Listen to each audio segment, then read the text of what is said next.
What makes close plays at the bag so hard for umpires to call accurately? Imagine a runner sliding into the base just milliseconds before the ball arrives, or a fielder stretching to catch a throw at the last second.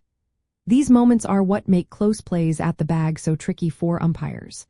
They happen so fast that even the best officials struggle to see every detail clearly. These plays are often called bang-bang plays because the runner and the ball arrive almost simultaneously.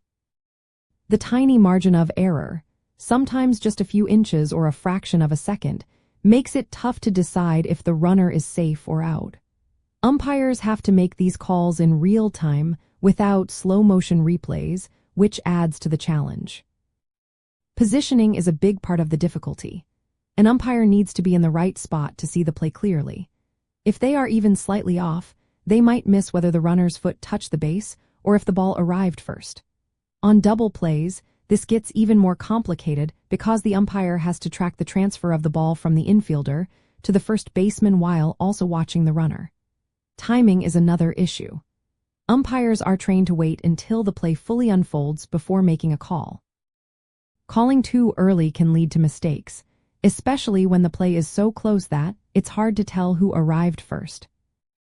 Judgment is also critical. The umpire must decide if the runner beat the throw or if the fielder kept their foot on the bag during a force out. These are split-second decisions that human perception can sometimes get wrong, especially at full speed. Even the most experienced umpires can be fooled by how fast the game moves.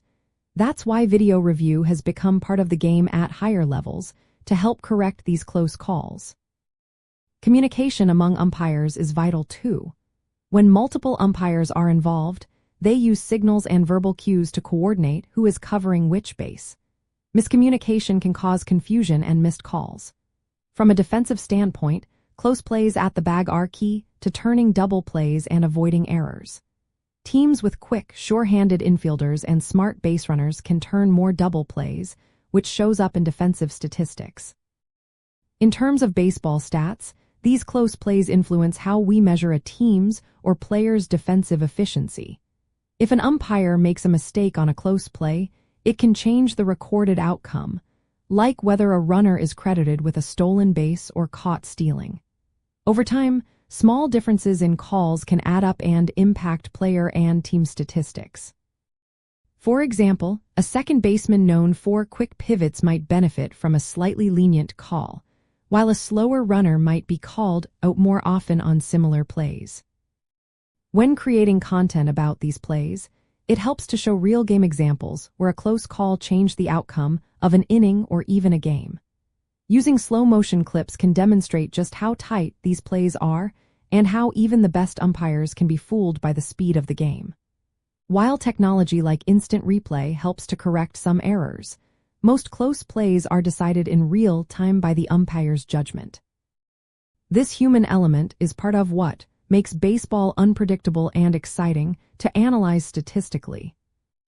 In the end, close plays at the bag are hard for umpires because they happen so quickly, requiring perfect positioning and timing, and demand consistent judgment under pressure. These calls directly influence defensive stats like double plays turned and runners caught stealing. Although umpires do their best, some errors are inevitable, making these moments both challenging and fascinating for fans and statisticians alike.